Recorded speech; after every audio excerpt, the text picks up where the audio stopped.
Thank you.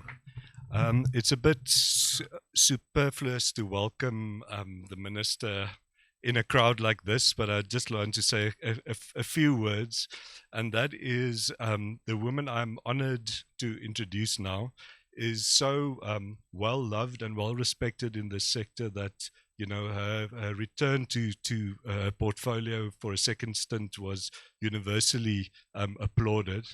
It says a lot about a leader if even the people who disagree with her still respect her. And I just want, as a word of welcome, I just want to say, Minister, we see and we appreciate the work that you also do to make space for new voices like Food for Mzansi and for new faces in agri-sector like the people at this Indaba and the, I think, millions of young farmers out there. Thank you. Thoko Didiza.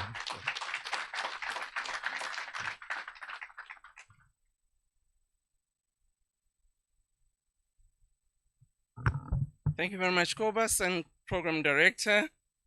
Wow. I feel a bit old among these young people. Others say I'm already on the 5th floor. Maybe for those of you who don't know what 5th floor means you're already in the 50s and above. But at least I'm half a century, so I'm still, still in touch with the younger ones, but also understanding the adults. But I must say that it's very exciting that I'm here with you today, those of you who are here physically, but also those of you who are on the platform. And I must say that it indeed gives hope that South Africa's food security is in good hands. I said earlier, I'm on the 5th floor, and there are many of the farmers who are on the 5th floor and 6th and 7th who also are worried what will happen in South Africa if there's no new generation. But what we see today and what Mzansi has unearthed is actually the future of agricultural sector in South Africa, in Africa, and globally. Because you're not only players in the South African space, but you're also players in the region, in the continent, but also internationally. Because of the work that you do will make you to traverse not only our country, not only the continent, but also internationally. I'd like today to acknowledge the Food for Mzansi team, as well as their partners who have brought us here today. Our panelists, some of whom are already here, and the speakers, as well as the guest speaker who will be talking to you today. And I must say that I'm excited that I'm not a guest speaker. So Ivor said I can say anything that I want, and that's fun because you're not structured in terms of your intervention. But more importantly, I'm excited to see you, young farmers of our country, and the agripreneurs that are also here. So inina babalekile namhlanje osingaye. We're here because of you. If you're not here, I don't think this would be an exciting program. Our honored guests and ladies and gentlemen, I must say that I'm privileged that I formally opened this Food for Mzansi inaugural Young Farmers and Agripreneurs Indaba. I'm saying inaugural because Mzansi team has promised me that this is not the first and the last. They've said it's going to be an annual program. So we are the trailblazers today to actually set this ongoing program in motion. I trust that you as participants will indeed take advantage of this platform that has been created by Food for Mzansi and engage with different players in the agricultural industry. This platform also creates a marketplace where some of you will be able to sell your goods to one another. You'd also be able to source some products that you need. One of the things that Ivor said is that maybe where you're seated next to a financier or next to an agribusiness industry who may be sourcing goods. Who know there may be some retailers here too. I heard the Madumbe ladies there. They also are selling foods to make sure that your Madumbe are nice and they can make actually Madumbe chips. Because you can make Madumbe chips, not only potatoes. So we must take this as a platform for engagement, a platform also for trading. That's why we are calling it a marketplace. It's also a platform where we can engage and share ideas, but also build networks and long-lasting friendships. One of the things that you will appreciate, that most importantly in business, for you to succeed, you have to cultivate relationships. And I'm sure this platform will enable us to do that. This platform also, we must take it as a learning platform where we'll be able to learn new things, deepen our knowledge about the sector, but also appreciate what is there that we can take advantage of. So information sharing is what we'll also be dealing with today and tomorrow. Program Director, in the 3 years of existence, Food from Mzansi has become a household name among South African farming community. It is also one of the largest and best performing online magazine that gives current news on agriculture as well as news that impact on the sector. It has been able to target and profile issues that affect different categories of farmers. That's why today, part of their focus, it's young farmers and agropreneurs. I know last month, Ivo, in your daily articles, you have been profiling women who have been doing well, taking advantage of the Women's Month. But what that says about Food from Mzansi is that you have been able to understand the different niches that you can take advantage of and be able to communicate to the various constituencies on the issues that affect them. And I think that's what has made Mzansi, Food from Mzansi, to be one of those magazines that have actually been seen as one of the best performers, not only by me, but also by other external players such as Independent, who have actually said that about you. But I think the challenge is, having been acknowledged as the best, you must stay the course. We mustn't see Food from Mzansi next year doing things that we do not understand, like, giving us old news, what we've already seen or heard. You must remain current, and that's what will be your relevance. But also, I would dare say, pick young people as your key sector. You said you want the face of the future, and these are the young people. So even if you talk to us as fifth floor constituency, remember to always make sure that there's a young voice, because that will make sure that you remain current, you remain relevant. It might also be necessary to also look at moving beyond the South African constituency. Start to talk to the region, but also globally. Bring the perspectives of what is happening in our region, particularly young farmers who are in the SADC and the African continent. Again, it's important to look at how your magazine can start to grapple with issues of the Africa Continental Free Trade Area and issues of the WTO, and what are the issues that impact on the agricultural sector, and particularly how those impact on young people. Blowing a little bit of your horn, not because you're our host, but because you are an important player in this agricultural industry. We therefore want to congratulate you as Food from Mzansi for sterling work that you have been doing, and encourage you to continue to grow in leaps and bounds.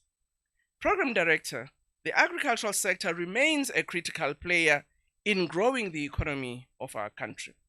Sometimes when we're in our little corners, we may wonder whether what I do actually does shift the needle in the agricultural economy. And I want to assure you today that it does. It may be in the little corner that you are, but it actually gives an impact. If one were to look at the latest GDP figures, we can see that the performance of the sector has continued to grow and be on the rise, even with the setbacks of foot and mouth disease that has had a negative impact, particularly on the livestock industry. Be that as it may, the resilience of the sector has been evident. This resilience of the agricultural sector, in my view, was also seen during the COVID-19 pandemic, particularly at its height. I'm not saying COVID-19 has gone, at least it has tapered off, but you recall the 2020, 2021, where we had intense lockdown, that the agricultural sector was able to continue to thrive. This, in my view, owes to correct policy decisions that were taken by government to allow the agricultural sector to continue to work during that intense lockdown period. This policy position ensured that South Africans did not go to bed hungry, but also in opening our borders to allow for trade on food ensured that our region did not also go hungry. Opening up trade also on some commodities ensured that we got needed revenue that made contribution to our GDP as a country. Program Director, the sector is not completely out of the woods, and you would agree with me. The disruptions of the agricultural value chain as a result of the Russia-Ukraine conflict has seen food prices as well as fuel going up, so as fertilizer and other agricultural chemicals. This will actually put a bit of a strain to farmers, and more particularly you as young farmers as you go to the summer season planting. This means we need to reflect on how we are going to build back better going forward. I think both COVID-19 and the war in Russia and Ukraine has actually raised a very critical point that we must reflect on as a country. How do we start to look at food security for our country and our region? How do we start to make sure that we are able to become self-sufficient in other issues, not only in producing commodities, but also on processing and on the chemical side? In my view, it will be important to look at our policy space as well as the regulatory environment. Does it actually allow us to do the things that we need to do in order to be sustainable? And therefore, the conversation on policy and regulation should not only be seen as a policy for those who are on the fifth floor, but it is as much an issue that you must grapple with as young farmers. So when the legislatures are busy discussing laws that impact on agriculture, you must actually be interested. But also you must be able to engage with the political elite of your country, be it your MECs at provincial level, your parliamentarians or your members of parliamentary legislatures in the provinces, even the ministers and deputy ministers, to start the conversation on some of the things that where you are, you feel there's a need for change.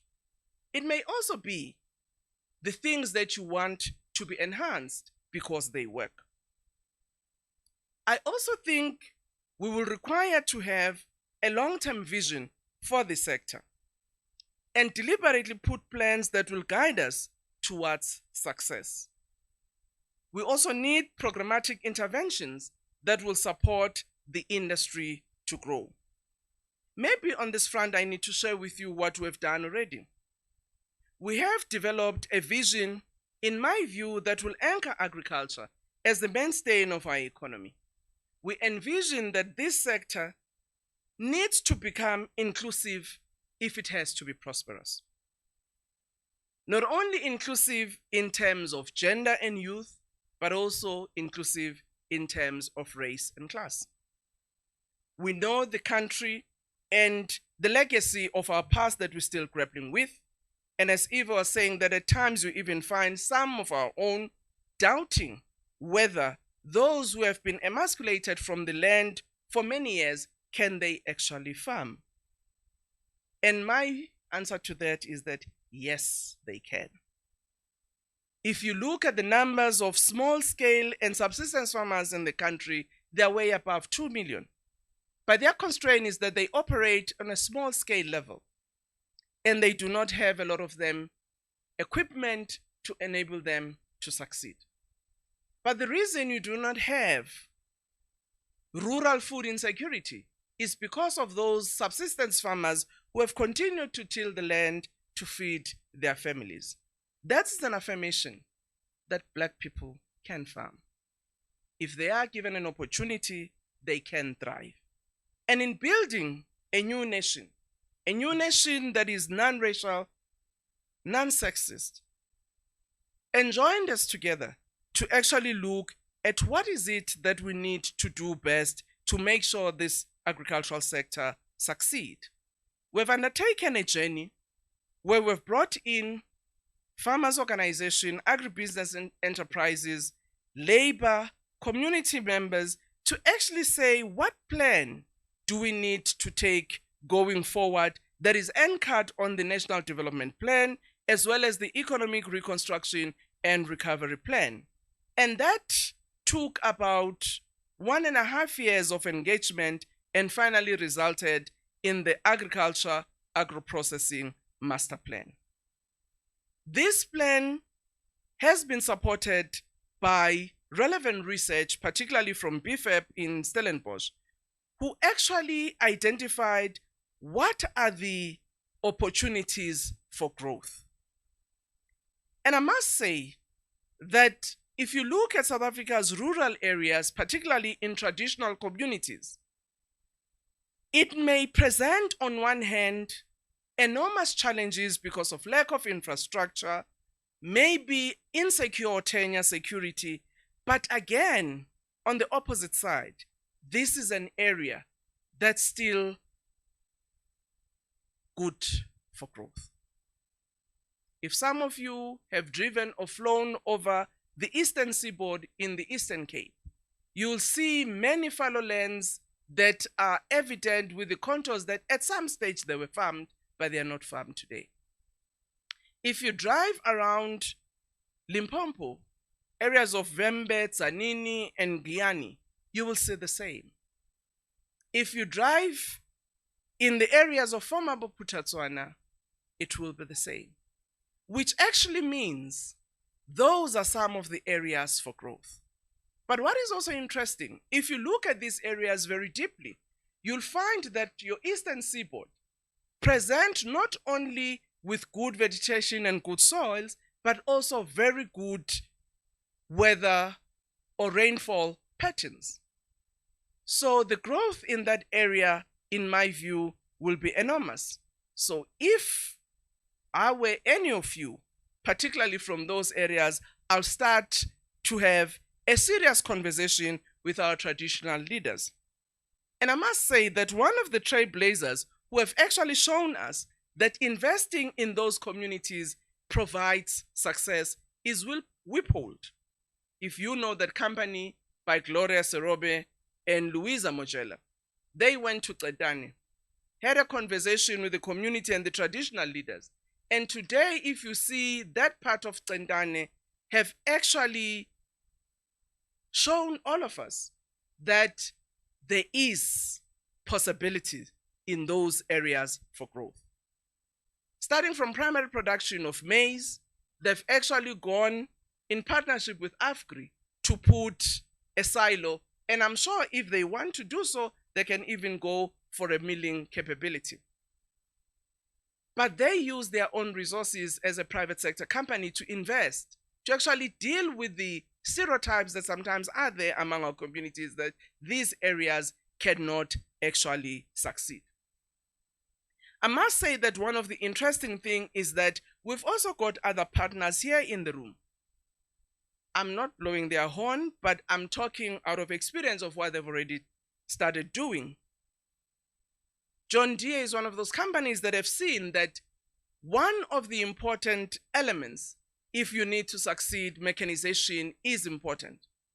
But correct training on how those tools can be used to till the land and how you can use that traction power in a manner that it can actually realize more benefits for you as a farmer.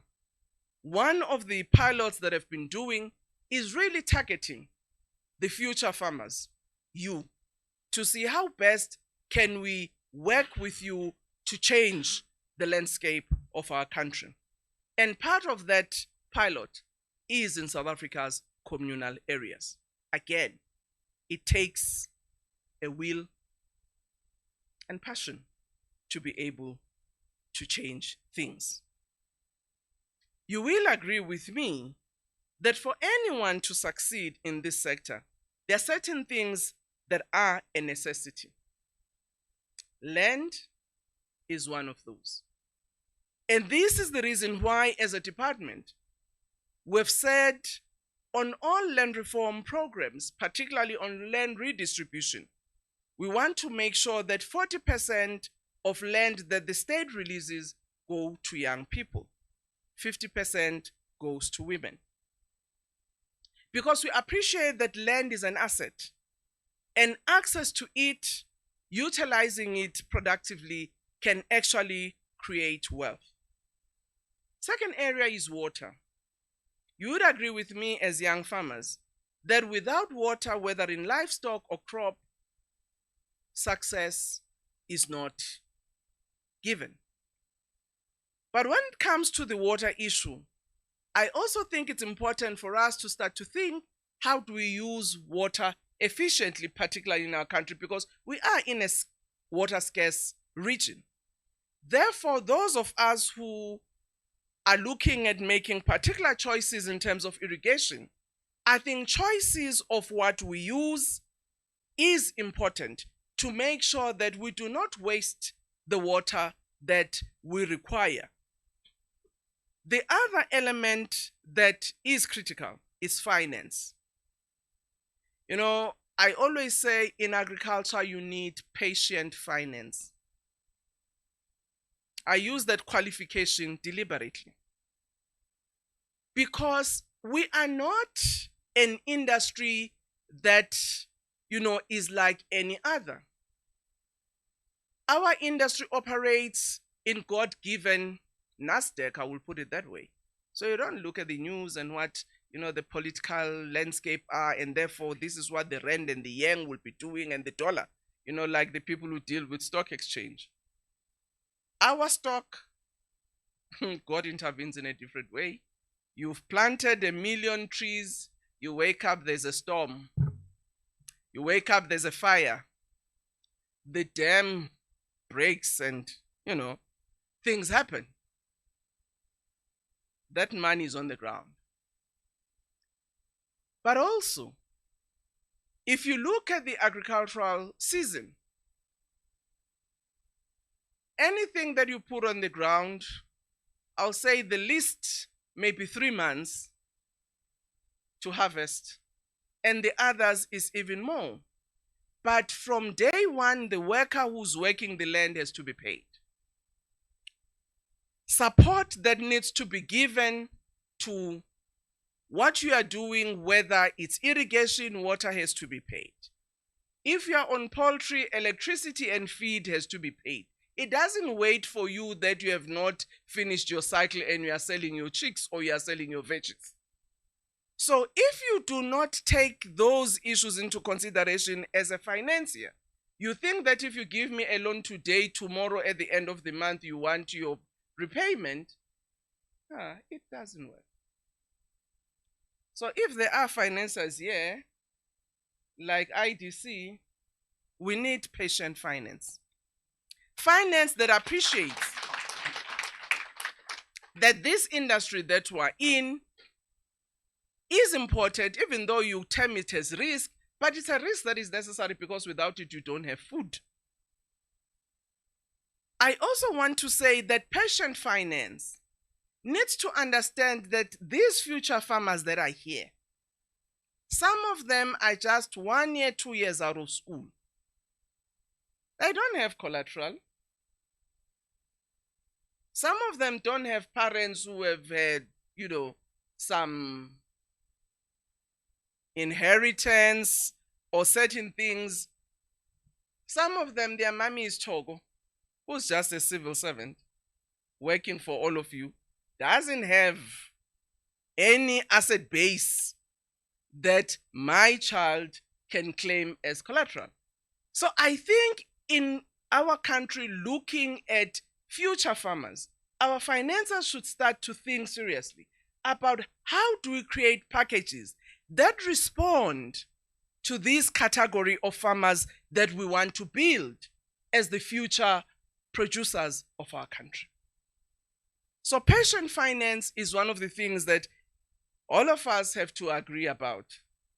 And with my 1 billion that I put in land bank, in IDC, it needs to be patient.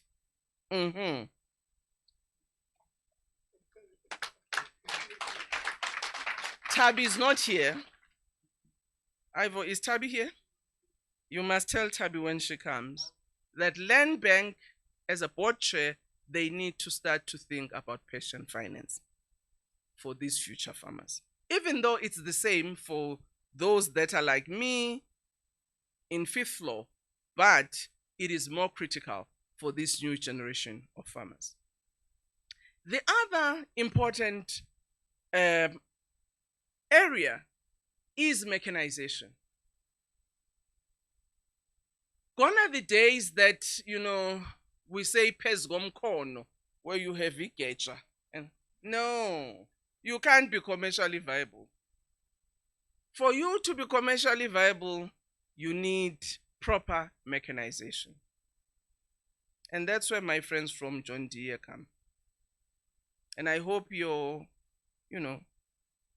mechanization, particularly tractors, have taken into consideration the elements it can have so that some of us light complexion were protected from the sun. Yeah. So you need to make sure that, your tractors now need to take that into consideration. I know you may not be there with all of them, but you need to think about that seriously. But what kind of a package can some of our companies like John Deere, Ferguson, and others need to have that respond to these young people? Having a tractor alone does not help. If you don't have a reaper, you don't have a planter, you don't have a boom sprayer, you are as good as having no asset. So what kind of package can we provide to make sure that this new generation of farmers succeed? I'm leaving it to you as a challenge. I know you'll speak, but think about it.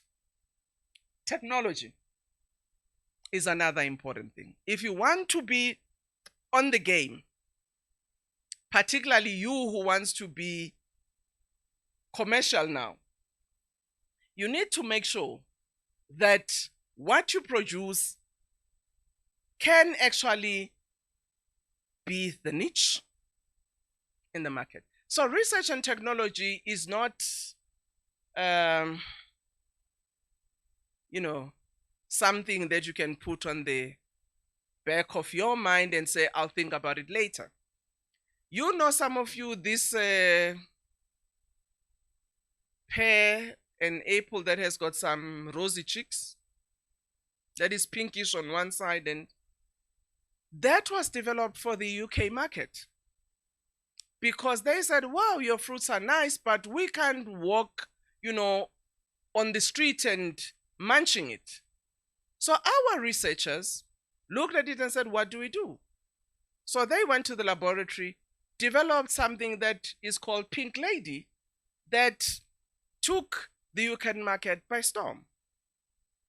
I'm just raising this to show you that sometimes to be ahead in the market requires that research and technology. But also the reality of climate change needs to help us think differently about utilizing research and technology in our agricultural production systems. Because as you can see now, the weather patterns are changing. Last year in the Highveld, we never had the summer that we're used to. In the eastern seaboard, KZN down that way, you had more rains than you had anticipated. Some areas in the Western Cape are becoming drier and drier. So all of these things need to help us think differently about our farming systems. What is the better way in which we may need to now farm given the challenges of climate change? The locust infestation, which we had always kept in a little part in Northern Cape, they went ahead this time around, visited Free State and Eastern Cape, even to the Buffalo City region. Everybody was crying, "Minister, please, there are locusts." But part of climate change will actually raise some of the issues of pests and other forms of animal and plant disease that we may not be used to. So how we deal with issues of technology and research becomes even more important in our farming systems. But also some of us want to farm with hills. Yeah. Who said farming you only have to be dirty and wear gum boots all the time? Not really. You can farm with your high heels and your nails, you know. New farmers producing hydroponics. You don't need that dirty soil there. You can even farm on top of the roof. Like one of our farmers, Zandi, who's actually farming on top of Morningside Mall and sells her veggies down to Signature Restaurant and others.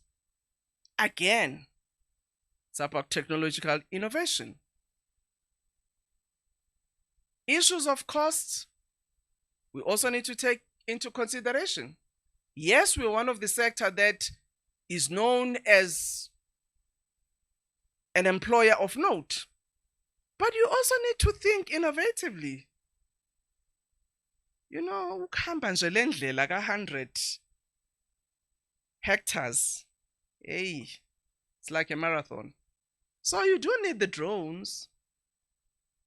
Go digital, which can actually tell you what is happening in that area and in that area, and you can be able to plan. You can even use it for spraying in some of the area. So issues of technology and digitization are no more an issues that are a nice to do, but are an important element in the agricultural sector.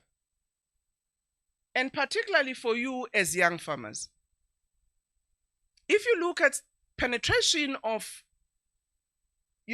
cell phones in South Africa, how do we use that to share information? To be able to also understand what are the market prices and be able to know where can I go with my goods. They might have seemed before far-fetched things. So now having a smartphone is not just a luxury, but it's a necessity. Because wherever you are, you can be connected, you can communicate with not only your workers in the field, but also with other different stakeholders that you need. I felt it was important for me to raise these issues to make sure that as these young farmers, we start to reflect what are those things that we need to appreciate as critical elements for us to grow. When we talk about marketing, sometimes we only limit ourselves on our local and live markets. Yes, those are important, we don't have to ignore. But what is important about marketing is that you need to understand first what the market wants, what consumers want before you go and plant. Don't plant your cabbage and then phone, "Minister, now I've got cabbages. Can you help me to say Bantu?" Kanti, why did you plant cabbage if there was nobody who wanted your cabbages? But it also means you need to move. Ungahlali nje pha efam and be pretty. Go to your potential market. ask, what are your consumers looking for? Do a little bit of a survey, even amongst your friends, to say, what do you like to see in the shops and so on? All of us like spinach, but maybe some of us don't have time to, chop spinach. Look. Labeling, all of those issues, you need to be aware and understand what is the market requiring before you go back and plant. Some of you are in livestock. And don't be like your fathers and your grandparents who like to name their animals, because the challenge, if you call Jamludi, now you have an attachment. You don't want to touch Jamludi. And then Jamludi grows. And by the time you sell Jamludi, the meat is hard. Then you wonder why with your big Jamludi, you're not getting the best price. So it's all of these issues when we talk about markets that we need to understand. But when you want to go beyond even your borders, we also need to understand not just what the market needs, but also what are the standards. What are those standards in those particular countries? So that when you sell your goods, you know exactly what you are selling. So these are some of the issues as you engage. You need to talk and say, how do we position ourselves as these young farmers to fly commercially? Lastly, in my language, they say, indlela ibuzwa kwabaphambili. In order for you to know and be wiser on where you are going, ask from those who have gone before you. And I think today, some of the panelists who are here have been tried and tested in the field. But don't ignore those of us who are on the 5th floor, who are your farmers closer to you, or Koko nomkhulu, or Baba. Ask them. They will give you some wisdom. You may build on it, but they would help you to know how they have survived. What tricks? Some of it is not in the book.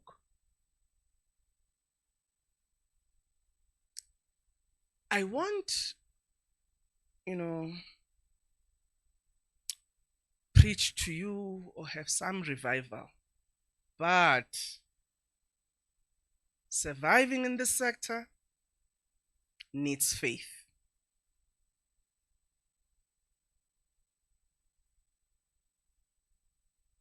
What's exciting about this sector is that every day you don't know what you're going to meet. Some of it can be exciting, some of it can make you cry. You just go to the bathroom, cry a bit, and then you come back and say, yeah, IDC, we want to reschedule our loan because there was a storm you saw yesterday, so it took out some of my... And speak out and say, yeah, I know I said I'll pay this loan in 3 years, but the elements...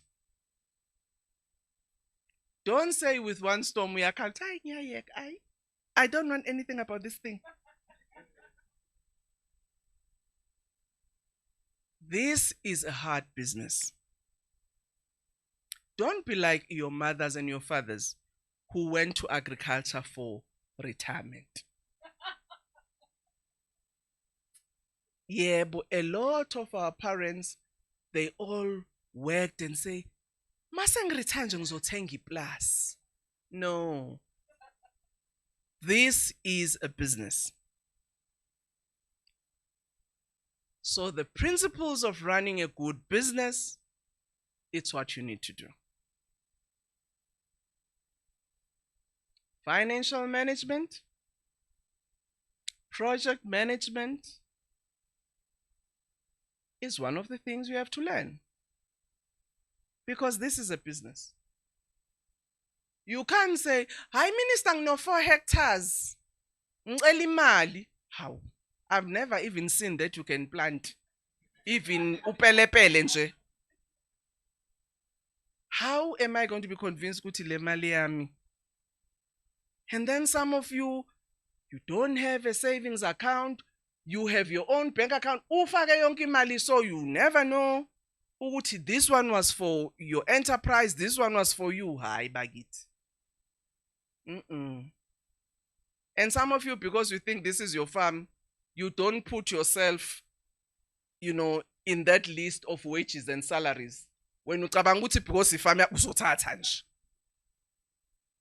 And once you get 100,000 profit, before you even put money for new seeds and whatever, you're telling me city slash. And because we are young, your friends come and say, "Hey Thoko, let's go clapping. This week, next weekend, ziyawa."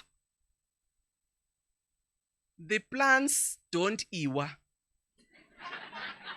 The cattle don't iwa. I'm not saying you can't have fun because you're young, but remember, you're running a business. You can't be perpetually on a club. Because if you are perpetually on a club, they will sell you things and they tell you, "How should me feel?" Because you're not there. Those you don't learn from the books. Indlela ibuso kwabaphambili. Thank you very much.